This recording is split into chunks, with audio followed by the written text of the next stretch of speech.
और आइए शुरुआत करने जा रहा हूं आज की पहली बड़ी खबर के साथ। और पहली बड़ी खबर है, टारगेट पर बांग्लादेश का बॉस है। कल मैंने आपको बताया था बांग्लादेश का बॉस निशाने पर है। बांग्लादेश में देखिए मोदी विरोधी, भारत विरोधी नारे अब भी लग रहे हैं। ये तस्वीरें आप देख रहे हैं बांग्लादेश में भारत विरोधी नारे की।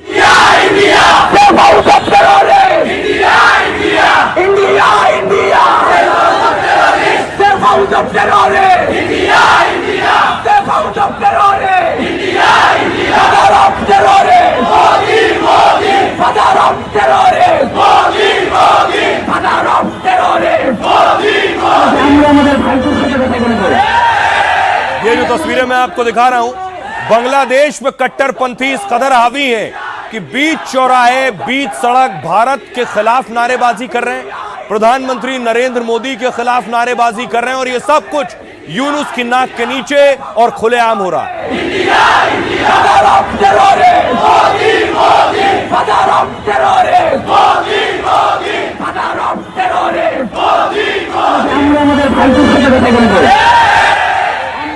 एक तस्वीर जो बांग्लादेश को देखनी चाहिए, वहां जो कुछ हो रहा है, यूनुस पुलिस सेना आंख बंद किए। भारत में बीती रात पत्थरबाजी हुई, पत्थरबाजी रात में हुई, आधी रात पत्थर चल रहे थे सड़कों पर।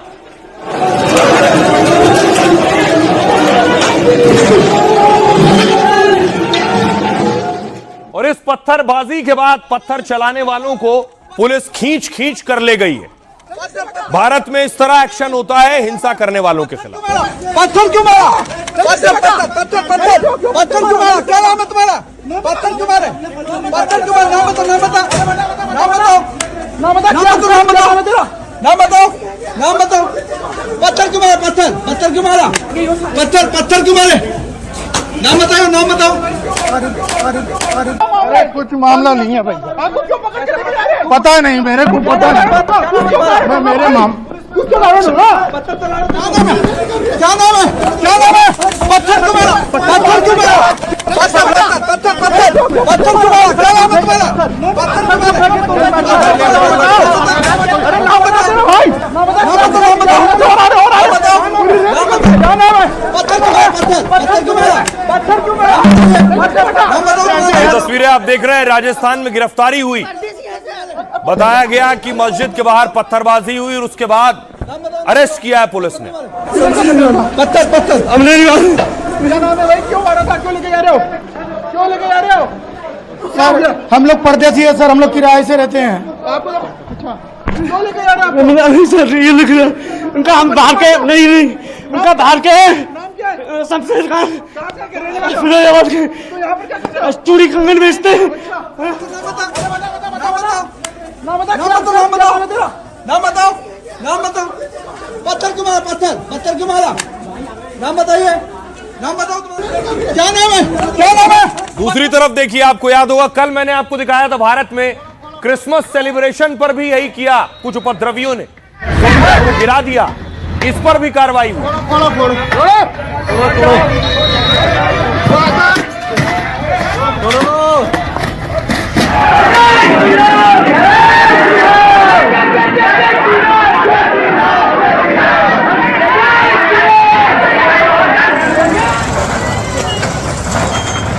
भारत में देखिए क्या हुआ। भारत में उन लोगों के खिलाफ कार्रवाई हुई और हेमंता बिस्वा शर्मा की पुलिस ने उन लोगों को पकड़ा, उन उपद्रवियों को जो तोड़फोड़ कर रहे थे। यह एक्शन भारत में होता है जो भी कानून अपने हाथ में लेता है। लेकिन दूसरी तरफ मैं आपको बताऊं, दूसरी तरफ बांग्लादेश की तस्वीर। बांग्लादेश में आज हिंदू सड़कों पर उतरा था। दीपू की हत्या के खिलाफ डरा सहमा हिंदू प्रदर्शन कर रहा है के लिए।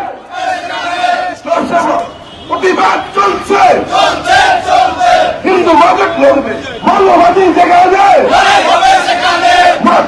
সেখানে প্রতিবাদ চলছে, হিন্দু মাদক লড়বে। सोचिए 1 करोड़ से ज्यादा हिंदू रहते हैं बांग्लादेश में और उसके बाद हिंदू एक शख्स कह रहा है मैं अपना सर काट के भी यहां रख दूंगा, तब भी ये हमारे नहीं होंगे। लेकिन देखिए हिंदुओं की हत्या हुई, पहले दीपू की हत्या, उसके बाद अमृत मंडल की पीट पीट कर हत्या। लेकिन अब जो शख्स पहुंचा बांग्लादेश में और जिसने हिंदुओं की बात की, उसे भी हत्या की धमकी मिल रही है। अगली तस्वीर मैं आपको दिखाऊं, रहमान खालिदा जिया का बेटा पहुंचा जिसने कहा हम सबको साथ लेकर चलेंगे, तो उसे भी हत्या की धमकी दी जा रही है।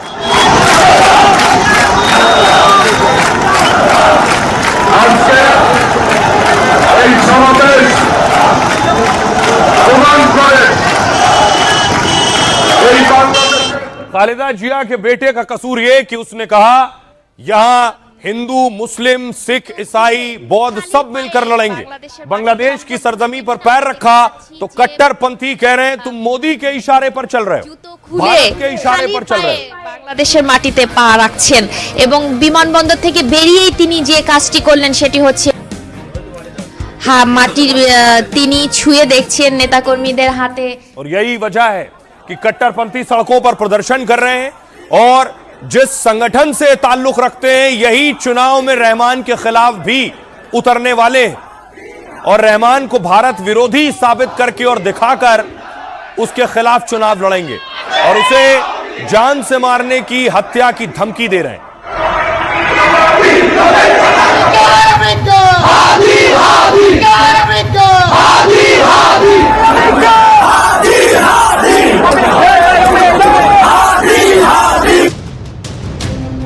खालिदा जिया के बेटे ने बांग्लादेश में कदम क्या रखा, कट्टरपंथियों के पांव से जमीन खिसक गई। यूनुस के पाले हुए गुर्गे फिर खून खराबे का सरेआम ऐलान करने लगे। মাদার ব্যথা এখন অনুভব করে থাকেন, বিশ্বাস করেন না ইন্ডিয়াকে। तारिक रहमान जो बांग्लादेश के नए बॉस बन सकते हैं, लोकतांत्रिक तरीके से यूनुस की सत्ता को उखाड़ सकते हैं। वो तारिक जब लाओ लश्कर के साथ ढाका में उतरे तो कट्टरपंथी उनके पीछे पड़ गए। क्या इसलिए कि तारिक रहमान ने हिंदुओं की बात की, सबको साथ लेकर चलने का प्लान बताया। इस देश में मुस्लिम, हिंदू, बुद्ध, क्रिश्चियन सभी लोग रहते हैं। मैं चाहता हूं सब मिलकर रहें। क्या इसलिए बांग्लादेश की हिंसक जमात बौखला गई और तारिक रहमान को मौत की धमकी दी जा रही है। तो कट्टरपंथी मुल्क में जो भी बात करेगा सबको मिलजुल कर चलने की, उसे जिंदा नहीं रहने दिया जाएगा। तारिक रहमान कह रहे हैं मेरे पास बांग्लादेश और देशवासियों के लिए एक योजना है। तारिक रहमान ने कहा बांग्लादेश हम सभी का है, जहां हिंदू भी रहते हैं, बाकी धर्म के लोग भी। बांग्लादेश पहाड़ियों और मैदानों की धरती है जहां मुस्लिम, हिंदू, बौद्ध, ईसाई समान रूप से रहेंगे। समय आ गया है हम सब मिलकर देश का निर्माण करें। जिस तरह से 1971 में सभी ने मिलकर स्वतंत्रता दिलाई, वैसे ही 2024 में भी लोगों ने एकजुट होकर सरकार गिराई। हमें 1971 के शहीदों के खून का कर्ज चुकाना है। हम एक सुरक्षित बांग्लादेश बनाना चाहते हैं, एक ऐसा देश जहां सभी लोग सुरक्षित महसूस कर सकें, कोई भी महिला, पुरुष या बच्चा सुरक्षित रूप से अपना घर छोड़ सके और सुरक्षित वापस लौट सके। तारिक रहमान ने भाषण में सहिष्णुता पर जोर दिया। अब देखिए ये बात जमाते इस्लामी को अच्छी नहीं लगी। जमाते इस्लामी से जुड़े वकील ने रहमान को धमकाया है। शहरयार ने प्रेस कॉन्फ्रेंस कर खुलेआम मौत की धमकी दी। कहा तारिक रहमान भारत की शर्तें मानकर आए हैं। तारिक अपने पिता के साथ विश्वासघात कर रहे हैं। तारिक अपने पिता के साथ भी नहीं खड़े। तलपत्ती दीप देने से मना करने पर आपके पिता की हत्या हुई। तुम्हारे पिता फरक्का बैराज समझौते का विरोध कर रहे थे और मां ने इसे रद्द करने के लिए संयुक्त राष्ट्र से मदद मांगी थी, जिसके बाद उन्हें देश से निकाल दिया गया। तारिक रहमान को भारत का साथ नहीं देना चाहिए। अगर आप भारत के साथ कोई डील करके आए हैं तो समझ लो तारिक रहमान आपकी मौत करीब है। मुझे लगता है आपने कभी मौत का दर्द महसूस नहीं किया है। यह जमाते इस्लामी का एक वकील कह रहा है तारिक रहमान को। और आज पहली बार ऐसा हुआ कि जब भारत भी खड़ा है, भारत में भी लोग खड़े हैं, तो बांग्लादेश में रहने वाले हिंदुओं को हौसला मिला। वो भी सड़कों पर निकले हैं, वो भी आज प्रोटेस्ट कर रहे हैं दीपू के हत्यारों के खिलाफ, अमृत मंडल के हत्यारों के खिलाफ।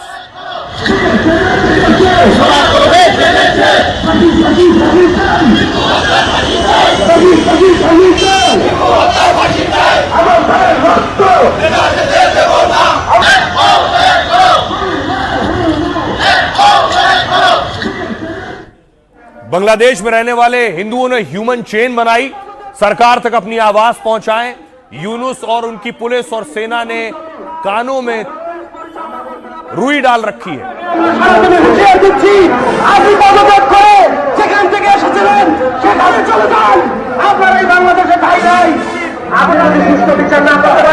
আপনারা ইতিমধ্যে শুনেছেন दूसरी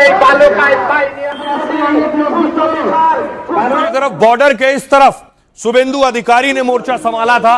बंगाल में प्रदर्शन कर रहे थे, बड़े प्रदर्शन का नेतृत्व कर रहे थे और साधु संत भी शामिल थे।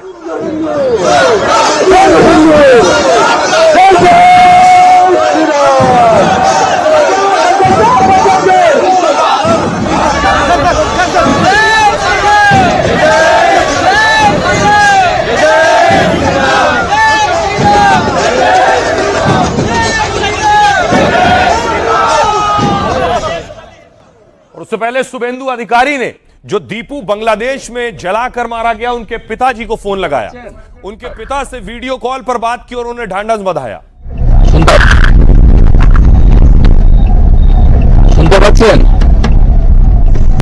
শুনতে পাচ্ছেন সবাই, গোটা বিশ্বের হিন্দুরা এবং আমরা যারা সবাই এই ঘটনায় অত্যন্ত দুঃখিত। আপনাদের পরিবারের পাশে আমরা সবাই আছি। আপনাদের যদি কোন রকম সহযোগিতা লাগে যে ভাইটা গেছে, তার মাধ্যমে আমাকে জানাবেন এবং একজন হিন্দু হিসেবে আরেকজন হিন্দুর পাশে দাঁড়ানো আমাদের কর্তব্য। ফোনটা ধরুন, যে ভাই ফোনটা ধরেছিলেন ফোনটা নিন।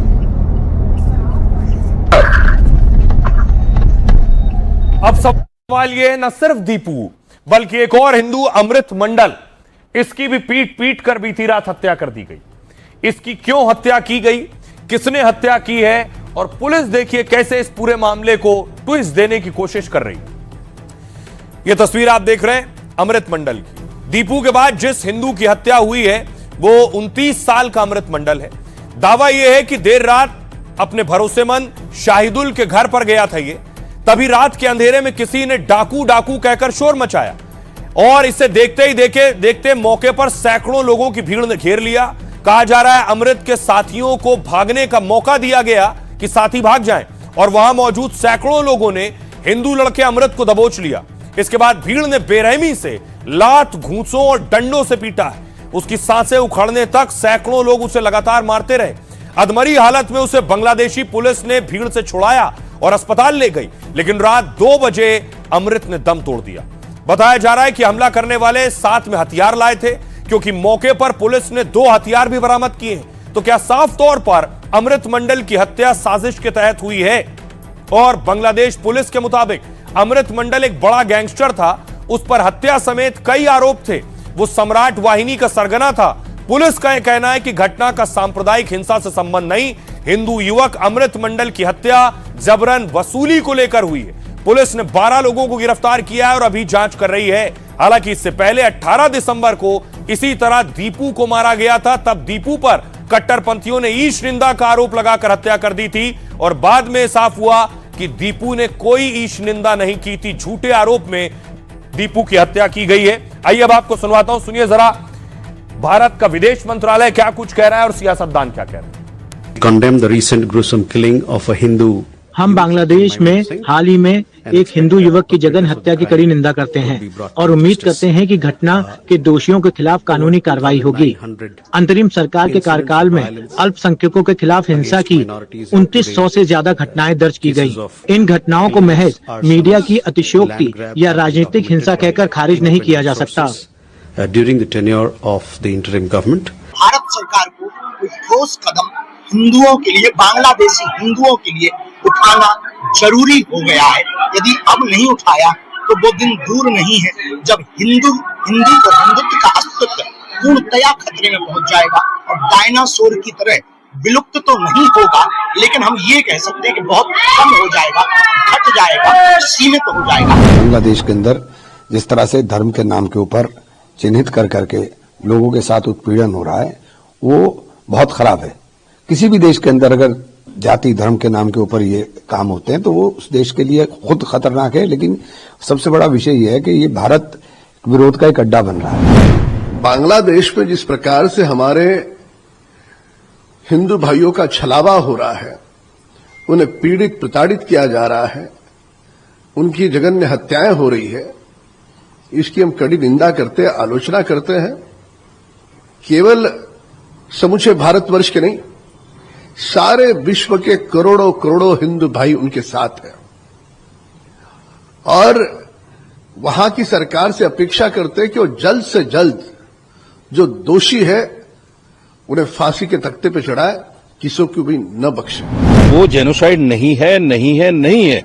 उसको जो लोग जेनोसाइड कहते हैं वो भारत के मुसलमानों के साथ नाइंसाफी कर रहे हैं, उनकी अनदेखी कर रहे हैं। या तो इसको भी जेनोसाइड कहिए और फिर उसको भी जेनोसाइड कहिए, ठीक है, मान लेते हैं हम। आप 50 लोगों की हत्या को जेनोसाइड नहीं कहेंगे, 10 लोगों की हत्या को, 15 लोगों की हत्या को जेनोसाइड कहेंगे।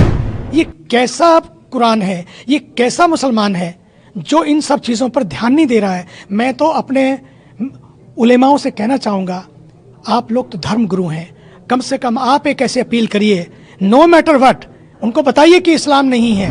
केंद्र की सरकार, हमारी भारत की सरकार आंख मूंद कर बैठी है और यहाँ पर अपने हिंदुस्तान में केवल और केवल बड़ी बड़ी बात कर रही है। और जब बांग्लादेश में जो हिंदू मारे जा रहे हैं उस पर कोई कार्रवाई नहीं करना, उस पर कोई संज्ञान नहीं लेना।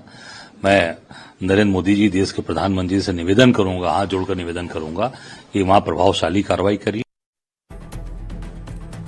और देखिए जरा, लेकिन हैरत इस बात की, भारत में गुस्सा है और गुस्सा इस हद तक है कि हापुड़ से तस्वीर आई।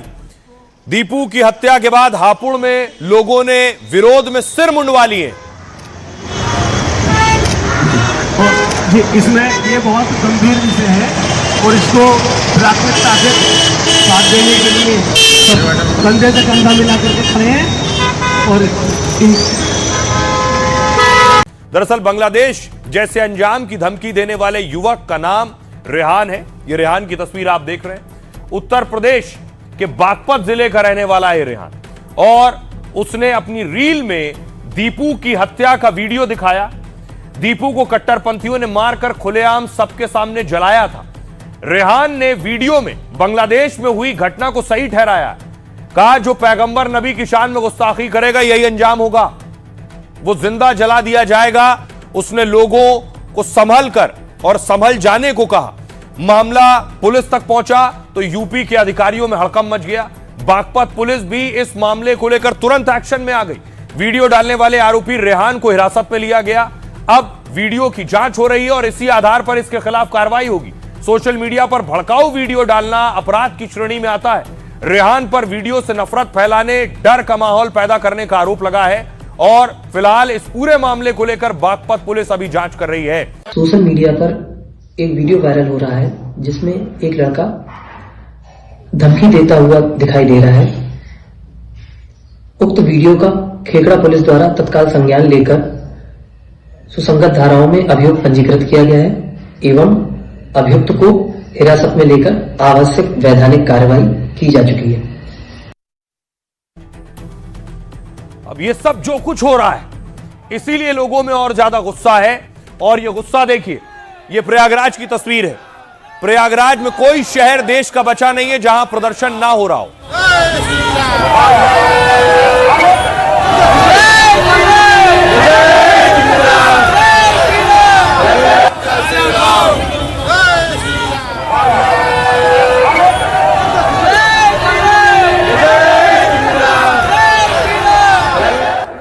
और अब पहली बार बॉलीवुड ने इस पर कुछ बोला है जो कुछ बांग्लादेश में हो रहा है।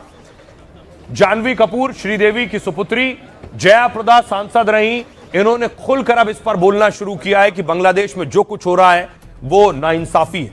जानवी कपूर ने कहा बांग्लादेश में जो हो रहा है वो बर्बरतापूर्ण है, ये नरसंहार है और कोई अकेली घटना नहीं है। अगर आपको इस लिंचिंग के बारे में नहीं पता है तो इसके बारे में पढ़ें, वीडियो देखें, सवाल पूछें। और अगर इसके बावजूद आपको गुस्सा नहीं आता है तो ठीक इसी तरह का पाखंड हमें तबाह कर देगा। हम दुनिया के दूसरे छोर पर हो रही चीजों पर रोते रहेंगे जबकि हमारे भाई बहनों को जिंदा जला दिया जाएगा।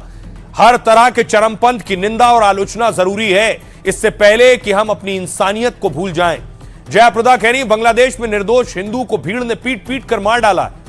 दीपू चरणदास को मारकर पेड़ से बांधा गया और आग लगा दी गई। क्या यही नया बांग्लादेश है? हम कब तक चुप रहेंगे? यह हिंदू धर्म पर हमला है, हमारे मंदिर तोड़े जा रहे हैं। हम सबको मिलकर इसके खिलाफ आवाज उठानी चाहिए। काजल अग्रवाल कह रही हैं, एक पोस्ट जारी किया काजल ने जिसमें लिखा हिंदुओं पर सबकी नजरें, जागो हिंदुओं, चुप्पी आपको नहीं बचाएगी। मनोज जोशी कह रहे हैं गाजा या फिलिस्तीन में कुछ हो तो सब आगे आ जाते हैं। लेकिन बांग्लादेश में किसी हिंदू की हत्या की जाती है, उसे मारा जाता है, तब कोई आगे क्यों नहीं आता, तब कोई आवाज उठाता है? यह बहुत ही दुख की बात है, लेकिन मुझे ऐसा लगता है कि समय इसका जवाब देगा। सुनिए जरा क्या कुछ कह रही पूर्व सांसद बॉलीवुड एक्ट्रेस जया प्रदा। ये मामूली हिंसा नहीं है, यह सरासर मां लिंचिंग है, सीधा सनातन धर्म पर और हिंदुत्व पर प्रहार है। हमारे मंदिर तोड़े जा रहे हैं, हमारी बहनों पर इज्जत पर खिलवाड़ कर रहे हैं, फिर भी हम चुप हैं। हम कब तक चुप रहेंगे? हम लोग सेक्युलरिज्म के नाम से अपने आंखें बंद करके चुप हैं। हम न्याय मांगते हैं, यह हिंसा बंद करना चाहिए।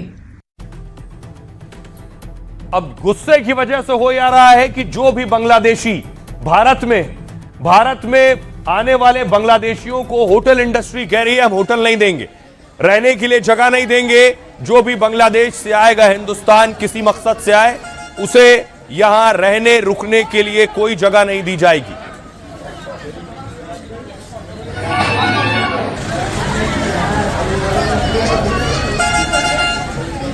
अब देखिए बांग्लादेशियों की नो एंट्री के पीछे वो अत्याचार है जो कई दिनों से बांग्लादेश में हिंदुओं के साथ हो रहा है। इसलिए बंगाल के होटल मालिकों ने यह बड़ा फैसला किया है जिसके मुताबिक बांग्लादेशियों को यहां होटल नहीं मिलेगा।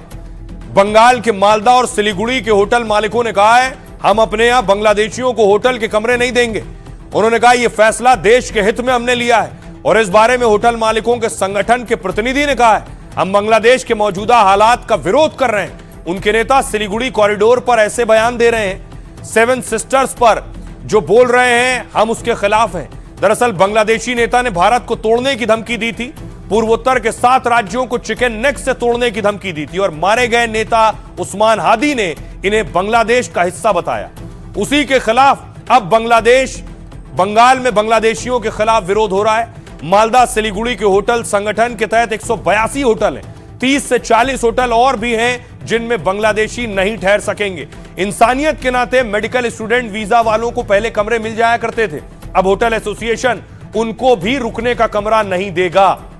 ये कार्रवाई कर रहे हैं अपने स्तर पर और ये लोगों का आक्रोश ही है। सुनिए जरा क्या कह रहे हैं वहां के लोग।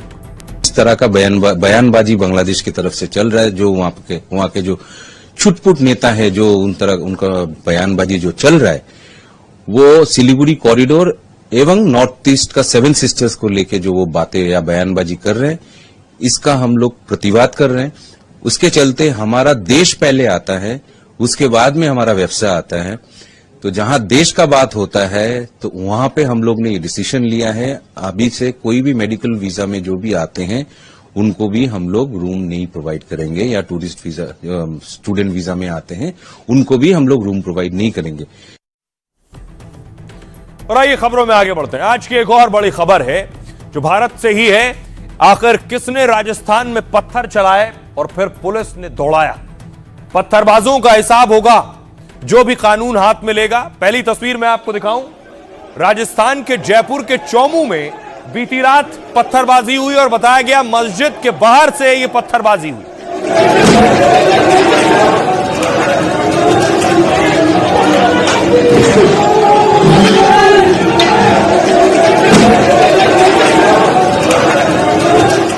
और पत्थरबाजी इस स्तर पर हो रही थी कि जो पुलिस जेसीबी लेकर पहुंची थी पत्थर उठाने के लिए, वो जेसीबी भी भागी है, पुलिस वालों को भी भागना पड़ा।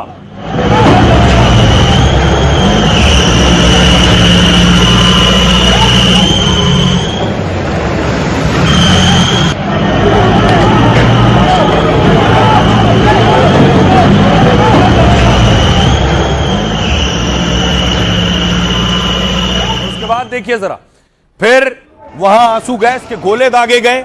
ये तस्वीरें आप देख रहे हैं, बड़ी संख्या में पुलिस पहुंची, पुलिस ने टीयर गैस फायर करना शुरू किया।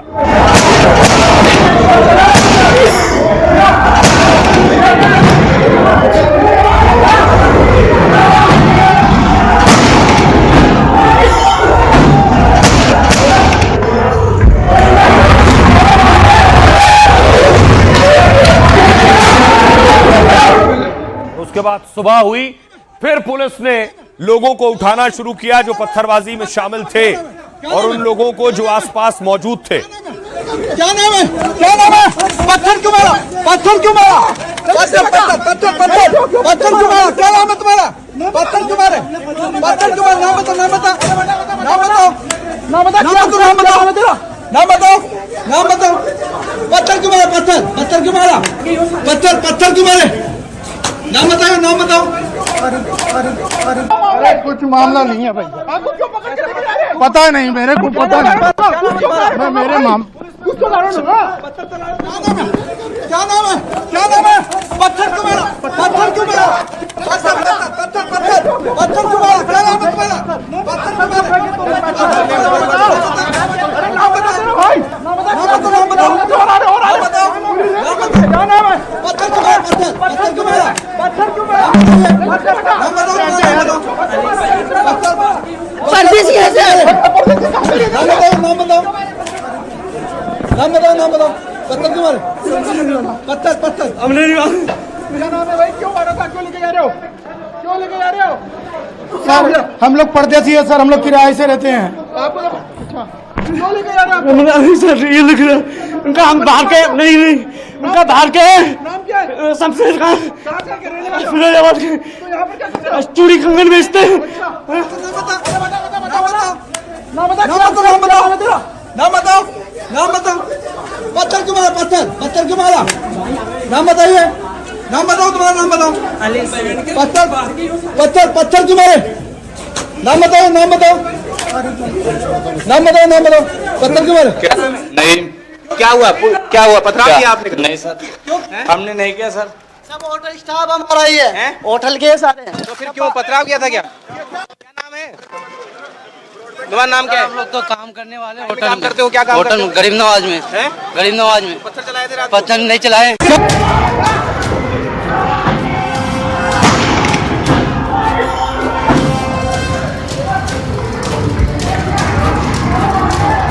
जयपुर के एक उपद्रवी का हिसाब होगा। सड़क से पत्थर हटाने के विवाद में दंगाइयों ने जमकर बवाल काटा। मस्जिद के बाहर उपद्रवियों ने जमकर हिंसा की, पुलिस पर पत्थर और बोतलों से हमला कर दिया। इसके बाद पुलिस ने भी कार्रवाई करते हुए उपद्रवियों को खदेड़ा। अब सीसीटीवी के सहारे एक एक दंगाई की पहचान की जा रही है। कई उपद्रवियों को पुलिस ने गिरफ्तार कर लिया है, बाकी की तलाश जारी है। पत्थर नहीं चलाए, पत्थर चलाए नहीं, हम लोग काम कर। कल थे तुम वहाँ पे? नहीं सर, हम बिहार से, हम बिहार से हैं। क्या हुआ? पथराव किया आपने? नहीं सर, हमने नहीं किया सर। ये लिख रहे हैं उनका, हम बाहर के नहीं, उनका बाहर के। अब आइए आपको बताऊं ये बवाल हुआ क्यों मस्जिद के बाहर। जयपुर में मस्जिद के बाहर पत्थर को लेकर यह बवाल हुआ। मस्जिद के बाहर 45 सालों से सड़क किनारे पत्थर पड़े हुए थे, जिससे आए दिन ट्रैफिक जाम हो रहा था। इस पत्थर को लेकर कई बार शिकायतें हुई। कलंदरी मस्जिद के बाहर अतिक्रमण को लेकर विवाद हुआ और पत्थर हटाने को लेकर सभी पक्षों से सहमति ली गई। मौके से शांतिपूर्ण तरीके से पत्थर को हटा दिया गया, सब कुछ शांत था। इसके बाद शुक्रवार तड़के करीब 3 बजे विवाद की शुरुआत हुई।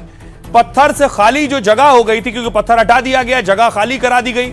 उसके बाद वहां स्थायी रेलिंग लगाई जा रही थी, जिसको रोका गया। वहां कुछ लोगों ने लोहे के एंगल लगाने शुरू कर दिए। कुछ लोगों ने इसका विरोध करना शुरू किया और विरोध शुरू हुआ तो देखते देखते बहस बढ़ी और हालात हिंसक हो गए। चौमू बस स्टैंड इलाके में भारी भीड़ जमा हो गई और इसकी शिकायत मिलते ही पुलिस मौके पर पहुंचती। भीड़ ने पुलिस को निशाना बनाकर पथराव शुरू कर दिया। पत्थरबाजी में आधा दर्जन पुलिस वाले घायल हो गए। पथराव के साथ उपद्रवियों ने बोतलें फेंकी हैं। सड़क पर पत्थर और बोतलें पड़ी हुई दिखी। स्थिति बिगड़ता देख पुलिस ने आंसू गैस के गोले छोड़े। हालात पर काबू पाने के लिए पुलिस ने लाठीचार्ज भी किया है और इसके बाद मौके से भीड़ तितर बितर हुई। इलाके में भारी संख्या में पुलिस बल को तैनात किया गया है। आइए अब आपको सुनवाता हूं, सुनिए जरा स्थानीय लोग क्या कह रहे हैं। तो जो आए थे ना मस्जिद के अंदर ये हटाने के लिए, अभी इस चक्कर में दोबारा माहौल बिगड़ गया।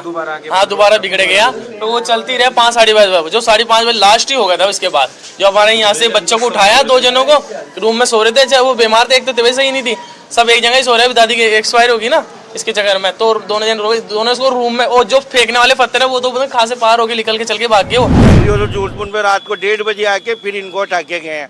नहीं, एसपी साहब खुद उनके वहाँ तक गई थी नले में, एसपी साहब ने समझाया था, वो मान गए थे। पहले उन्होंने पुलिस वालों पे फेंक दिए थे पत्थर, फिर एसपी साहब समझाई, वो मान गए थे। फिर उसके मानने के बाद में सब चले, फिर वो रात को 1:30 बजे आके फिर इसको सबको उठा के लेके गए। पुलिस चौकी के लिए रखा था ये भाई, जो पुलिस वाले वहाँ खेजड़े के नीचे बैठते हैं ना, तो बरसात आ जाए, तूफान आ जाए, तो फिर वो कहाँ के भाग के जाएं, तो इसके अंदर इसके लिए ये बनवाई थी। ये ऐसा हुआ था, इनके कोई क्या हुआ था कि साहब हम पुलिस वो चौकी में लगा देंगे, आप लोग ये एंगल लगा लो, एंगल में सब लड़की राजीनामा सब हो गया।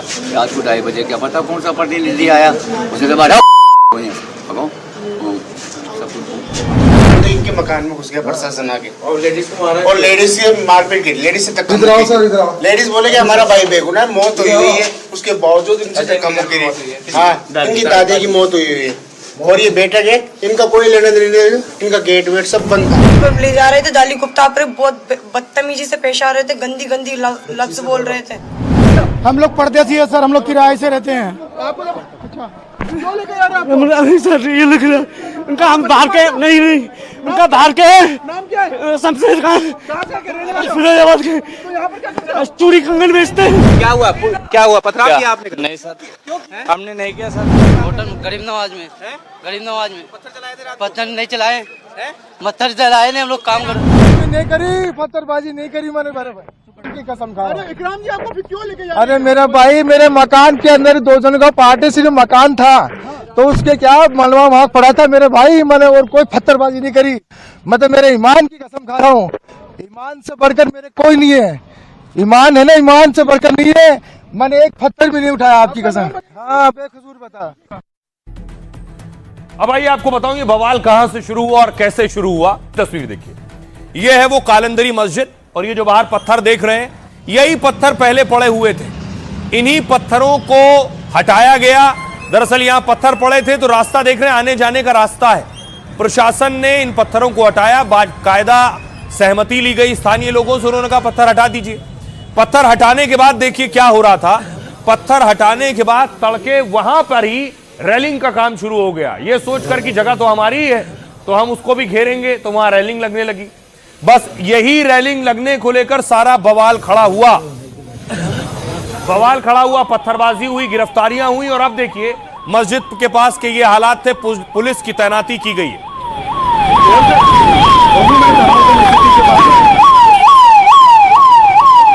माहौल खराब ना करने पाए।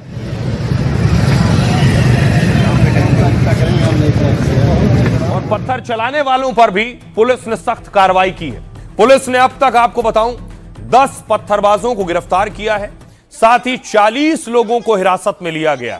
पुलिस सीसीटीवी और वीडियो फुटेज खंगाल रही है। सरकारी काम में बाधा डालने वालों की पहचान की जा रही है। दोषियों के खिलाफ कड़ी कार्रवाई की तैयारी की जा रही है। चौमू में इंटरनेट सेवाएं अस्थायी रूप से बंद कर दी गई हैं। सुबह 7 बजे से 27 दिसंबर की सुबह 7 बजे तक इंटरनेट बंद है। सोशल मीडिया पर अफवाह ना फैलाने की अपील की गई है। पूरा बस स्टैंड इलाका छावनी में तब्दील कर दिया गया। भारी संख्या में पुलिस बल को मौके पर तैनात किया गया।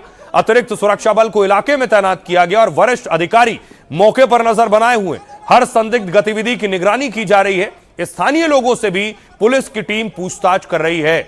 आइए आपको सुनवाता हूं, सुनिए जरा स्पेशल पुलिस कमिश्नर क्या कह रहे हैं। ये डोमिनेशन किया जा चुका है। जो संदिग्ध थे उनको राउंड अप किया गया, उनसे पूछताछ की जा रही है और उनमें जो भी मुलजिम होंगे उनको गिरफ्तार भी किया जाएगा।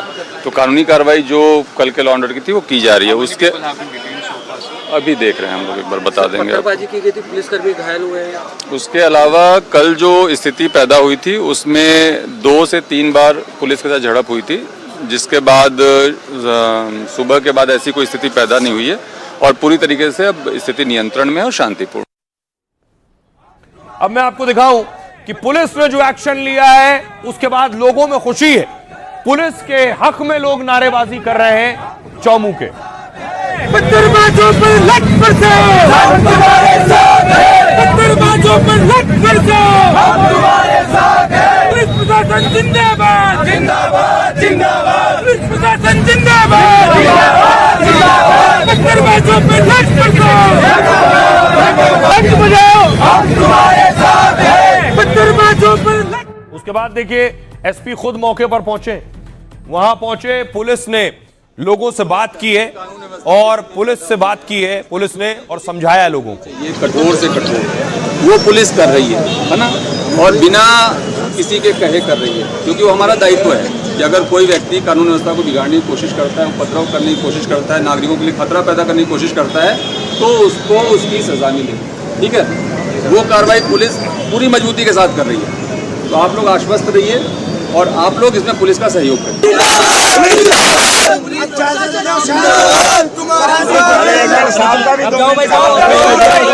कानून व्यवस्था की स्थिति पैदा हुई है। अब देखिए इस पर सियासतदान क्या कह रहे हैं, सियासत भी हो रही है। सबसे पहले देखिए रामलाल शर्मा कह रहे हैं बीजेपी नेता ने कहा अराजकता बर्दाश्त नहीं की जाएगी, दोषियों के खिलाफ कड़ी कार्रवाई की जाएगी। साथ ही पुलिस ने ट्रैफिक व्यवस्था बनाए रखने के लिए कार्रवाई की है। मामले में 40 से अधिक लोगों को हिरासत में लेने का दावा है। उपद्रव करने वालों के खिलाफ सख्त कदम उठाए जा रहे हैं।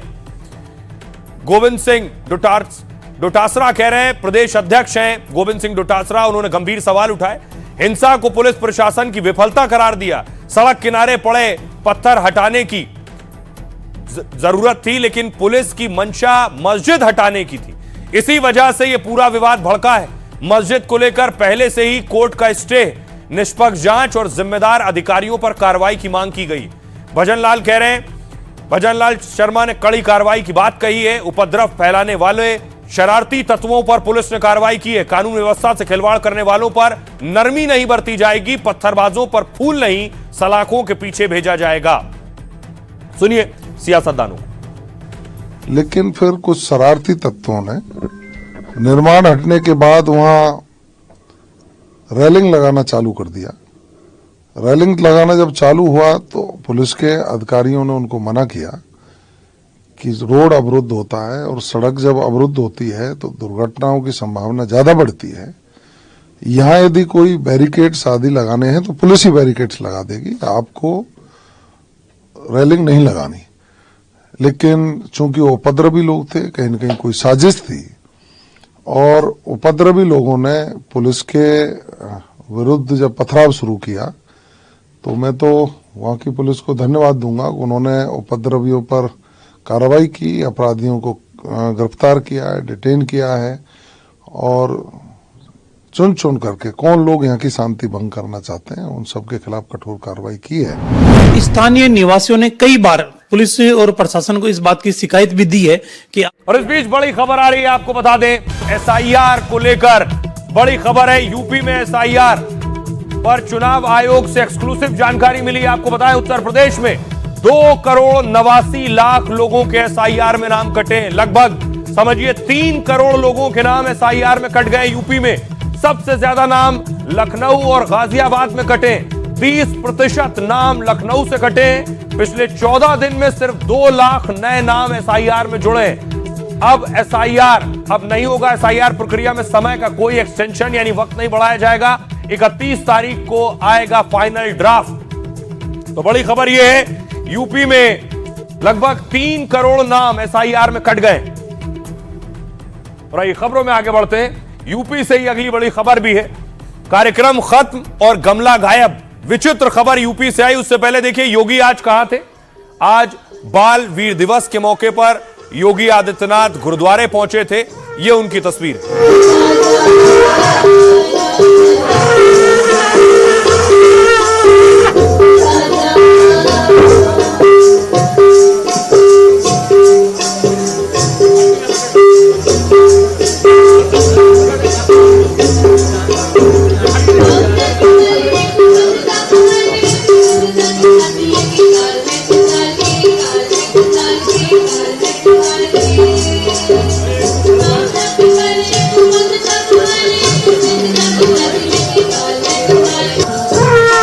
लेकिन जो विचित्र खबर आई वो बताऊं मैं आपको। कल आपको बताया था प्रेरणा स्थल का उद्घाटन पीएम मोदी ने किया। इसी प्रेरणा स्थल जो लखनऊ में बना, इसके बाहर सौंदर्यीकरण हुआ था, बाकायदा पेड़ पौधे लगाए गए थे। किया गया है। प्रधानमंत्री नरेंद्र मोदी ने इन 3 महान विभूतियों की प्रतिमा का अनावरण। अब देखिए कल इसका उद्घाटन खत्म हो गया। उद्घाटन के बाद आज देखिए क्या हुआ। ये जो गमले लगे थे, पौधे, लखनऊ वासियों ने पौधे उठा लिए। एक एक कर गमले उठाकर घर निकल लिए।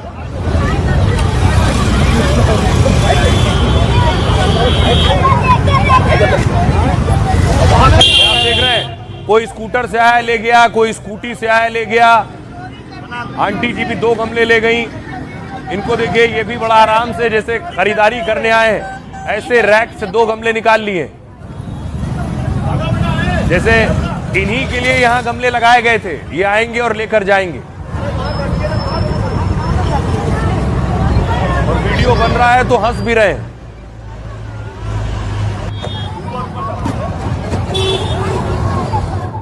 अगली तस्वीर देखिए जरा, अब उस जगह को देखिए जहां गमले लगे थे। अब केवल वो जगह खाली बची है, गमले गायब हो चुके हैं। हो जाएगा।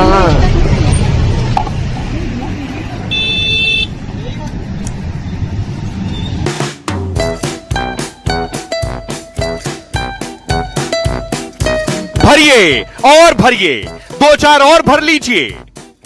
ये महाशय बाइक पर आए और पूरे इत्मीनान से पसंद किया कि किस पौधे की चोरी की जाए। अब आप यकीन करें न करें, नवाबों के शहर की यह तस्वीर देखकर शर्म को भी शर्म आ गई होगी। तहजीब वाले शहर में तहजीब ने भी मुंह छिपा लिया होगा। कार वाले, बाइक वाले, साइकिल वाले, पैदल वाले, जिस किसी को मौका मिला गमले उड़ा ले गए। न किसी से पूछा, न किसी की सुनी, न सोचा, न समझा, न अपने अंदर झांका, न आत्मा को टटोला, बस उठाया और निकल लिए। कुछ ऐसा ही हुआ था G20 के बाद। मर्सिडीज से आए लोगों ने भी गमले उड़ा लिए थे।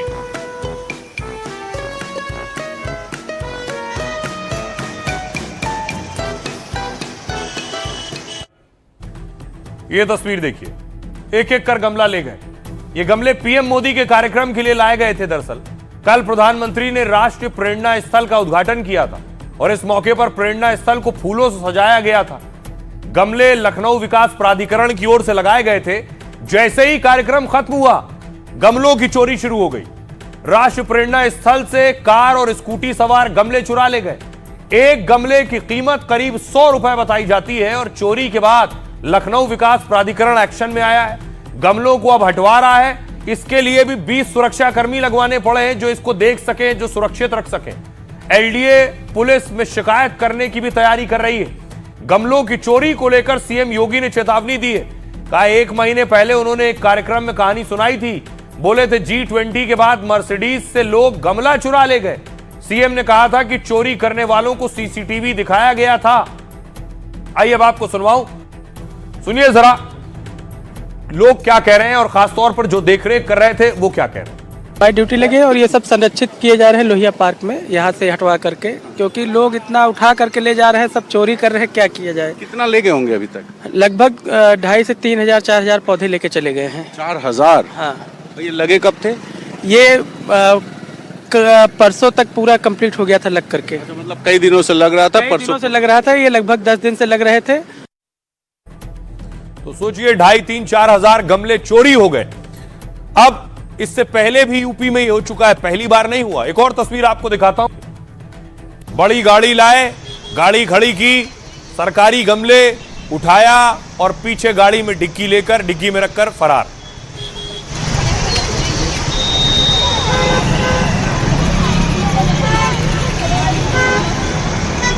अब देखिए सवाल बुनियादी ये है, आम लोग जो गाड़ियों से आ रहे हैं और 100-100 रुपए के गमले चुरा ले जा रहे हैं, ऐसा लोग क्यों करते हैं मैं आपको बताऊं।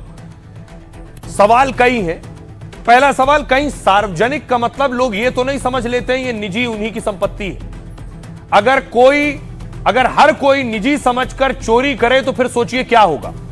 फ्री की चीज के लिए किसी भी हद तक जा सकते हैं। छोटी चीजों को चुराने को चोरी मानते नहीं है क्या, एक सवाल यह भी है। छोटी चीज चुराते हैं उसे चोरी में गिनते ही नहीं है। सार्वजनिक संपत्ति की चोरी करने में कुछ लोगों को सुकून मिलता है क्या, एक सवाल यह है। सवाल यह, कहीं सार्वजनिक संपत्ति की चोरी की आदत तो नहीं बन गई। ऐसा तो नहीं लग रहा है कि चोरी करके बच जाएंगे, या क्या इस बात का डर नहीं है कि चोरी जो है उनकी वो वीडियो में कैद हो जाएगी। ऐसा तो नहीं है कि नियम और कानून का मजाक समझते हैं कुछ लोग। सवाल एक ये है कि सार्वजनिक संपत्ति की सुरक्षा क्या भगवान भरोसे है।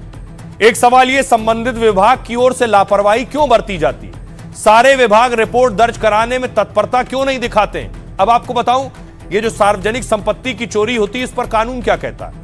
लोक संपत्ति नुकसान निवारण अधिनियम 1984 के तहत केस होता है। इसमें 5 साल की कैद या जुर्माना या दोनों का प्रावधान है। बीएनएस की धारा 305 में विशेष परिस्थितियों में चोरी का जिक्र है। ये उन चोरी के केस पर है जो विशेष प्रकार की संपत्तियों से जुड़े हैं। इस धारा में 5 प्रकार की चोरी को परिभाषित किया गया है। धारा 305 के तहत 7 साल तक की जेल का प्रावधान है और साथ ही इस धारा में दोषी पर जुर्माने का प्रावधान किया गया है। अब आपको सुनवाता हूं, जो सज्जन मर्सिडीज में गमले चुरा ले गए थे, उन पर योगी ने बयान दिया था, सुनिए। लखनऊ में G20 की एक समिट थी। हम लोगों ने एक G20 रोड बनाया, उसकी सजावट की और सजावट करके वहां अच्छे गमले लगाए, सीसीटीवी कैमरे लगाए।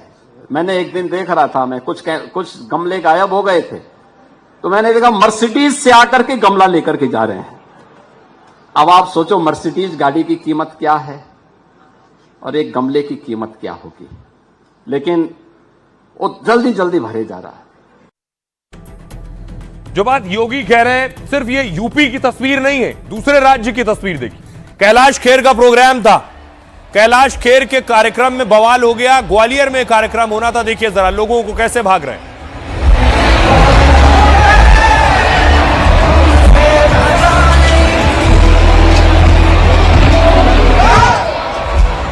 न सिर्फ भाग रहे हैं, अगली तस्वीर देखिए। बैरिकेडिंग तोड़कर यह माहौल था। कैलाश खेर खुद देखकर दंग थे, क्या हो रहा है।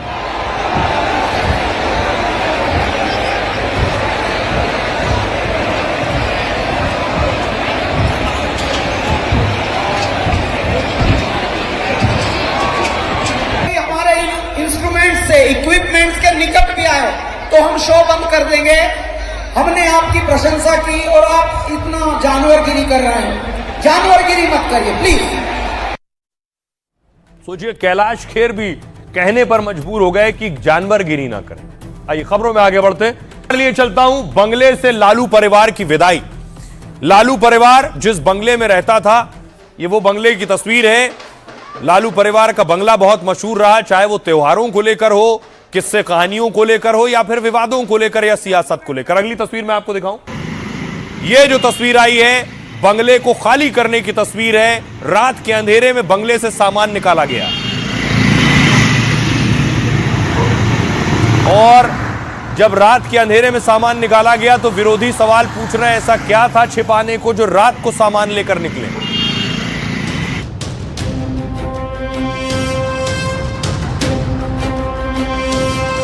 20 साल बाद लालू परिवार को बंगला छोड़ना पड़ रहा है। इसी बंगले से कभी नीतीश सरकार में लालू परिवार ने 2 बार सत्ता संभाली थी। सियासत से लेकर कई पारिवारिक कार्यक्रम इसी बंगले में हुए थे। लालू परिवार का यह स्थायी पता बन गया था 10 सर्कुलर रोड। लेकिन इस बार चुनाव में हुई करारी हार के बाद पहले रोहिणी इसी बंगले से रोते हुए सिंगापुर के लिए निकली थी और अब लालू परिवार को यह बंगला खाली करना पड़ रहा है। रात के अंधेरे में बंगला खाली करने पर भी सवाल उठ रहे हैं।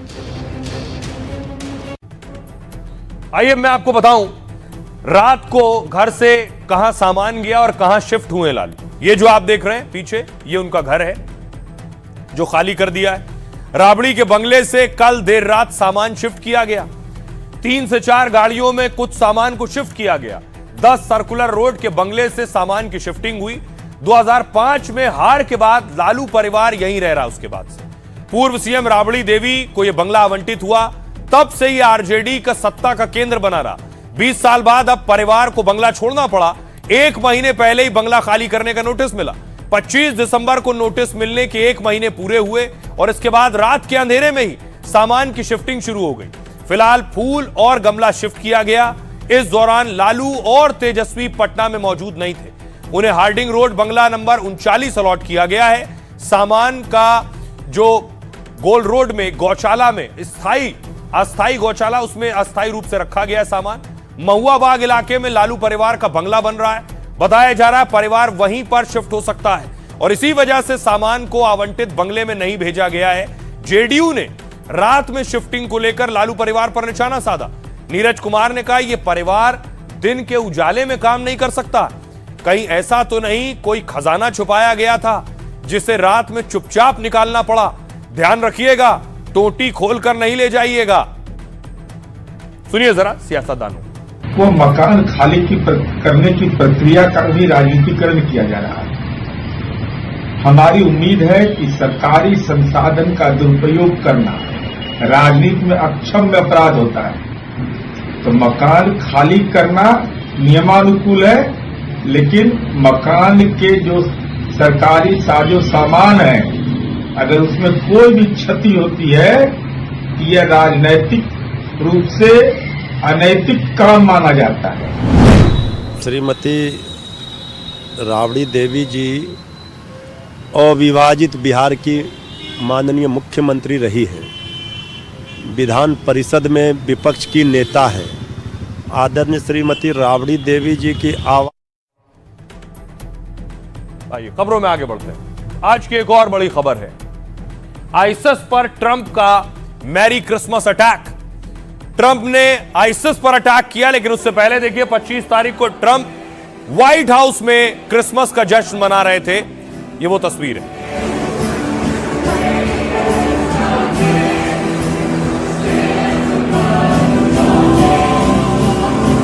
तो ट्रंप क्रिसमस का जश्न मना रहे थे, इधर अमेरिका मिसाइल दाग रहा था आईसिस पर। आधी रात को ये मिसाइलें नाइजीरिया में आईसिस ठिकानों पर गिर रही थी।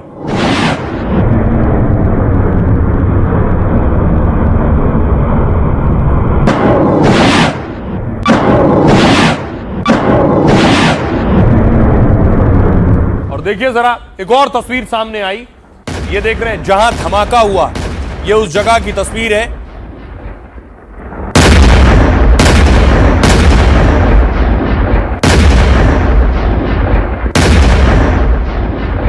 देखिए जरा ट्रंप ने कहा गोले दागे। ये आप देख रहे हैं, ये नाइजीरिया गिनी खाड़ी है। गिनी खाड़ी से मिसाइल दागी है जो नाइजीरिया में सोकोतो में गिरी है। आईसिस का ठिकाना था यहां पर और आईसिस के आतंकियों को मार दिया है। अब आइए आपको बताऊं कि आखिर यह हमला कैसे किया। ट्रंप ने जिनको मारा है उन्हें भी मैरी क्रिसमस कहा है। 31 दिसंबर को सीरिया में अमेरिकी सैनिकों पर हमला हुआ था। 13 दिसंबर को हमला हुआ था, 13 तारीख को अमेरिकी सैनिकों पर, जो आईसिस ने किया। इस अटैक में 2 अमेरिकी सैनिक समेत 3 लोगों की मौत हुई और इस हमले का आरोप आईसिस पर लगा तो ट्रंप ने कहा हम भी बदला लेंगे। इसके बाद ठीक 5 दिन बाद अमेरिका ने ऑपरेशन चलाया और सीरिया में आईसिस के 70 से ज्यादा ठिकानों पर बम बरसाए।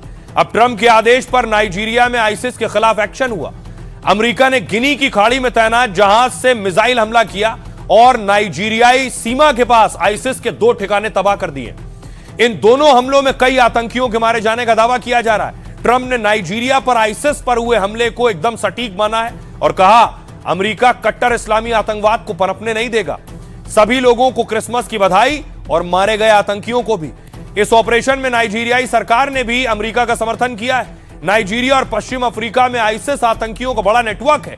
दावा है कि आने वाले दिनों में डोनाल्ड ट्रंप और बड़े हमले कर सकते हैं, क्योंकि उन्होंने कहा कि आईसिस आतंकी कचरा है जिसका सफाया बहुत जरूरी है। अब सुनिए जरा डोनाल्ड ट्रंप क्या कह रहे हैं। आतंकी नाइजीरिया में अनगिनत ईसाइयों को निशाना बना रहे हैं। ये लोग जानबूझकर हमारे लोगों और ईसाइयों को टारगेट कर रहे हैं।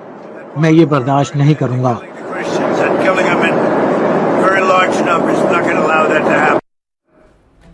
ट्रंप ने जो मिसाइल आईसिस के आतंकियों पर दागी, जरा वो देखिए। वो मिसाइल अमेरिका का टॉम हॉक मिसाइल घातक मिसाइलों में से एक है। अमेरिकी नौसेना टॉम हॉक मिसाइलों का इस्तेमाल करती है, जिसे पनडुब्बी और युद्धपोतों से लॉन्च किया जाता है। इसे इतने खास तरीके से डिजाइन किया गया है कि इसे कोई भी डिफेंस सिस्टम आसानी से भेद नहीं सकता है, क्योंकि यह मिसाइल एक जगह से दूसरी जगह सीधी नहीं जाती है। यह एक चक्करदार रास्ता बनाती है और घूम कर जाती है, और इसी वजह से इसे ट्रैक कर पाना बेहद मुश्किल माना जाता है। मिसाइल लॉन्च करने के बाद भी इसका टारगेट बदला जा सकता है। अगर टारगेट जगह बदलता है तो मिसाइल नई जगह पर हमला करेगी, और इस मिसाइल में खास और अत्याधुनिक नेविगेशन सिस्टम है जिसकी मारक क्षमता 2500 किलोमीटर से भी ज्यादा है। टॉमहॉक मिसाइल 450 किलो परमाणु हमले करने में सक्षम है, अपने साथ ले जाने में, यानी ये बड़े परमाणु अटैक करने में भी सक्षम है। लेकिन अमेरिका फिलहाल गैर परमाणु मिसाइलों का इस्तेमाल कर रहा है। तो आतंकियों का सफाया कर रहे हैं ट्रंप कुछ इस तरह से। बहरहाल आप अपना और अपनों का बहुत बहुत ख्याल रखिए। रुक रहे हैं एक छोटे से ब्रेक के लिए, लौट रहे हैं कुछ ही पलों।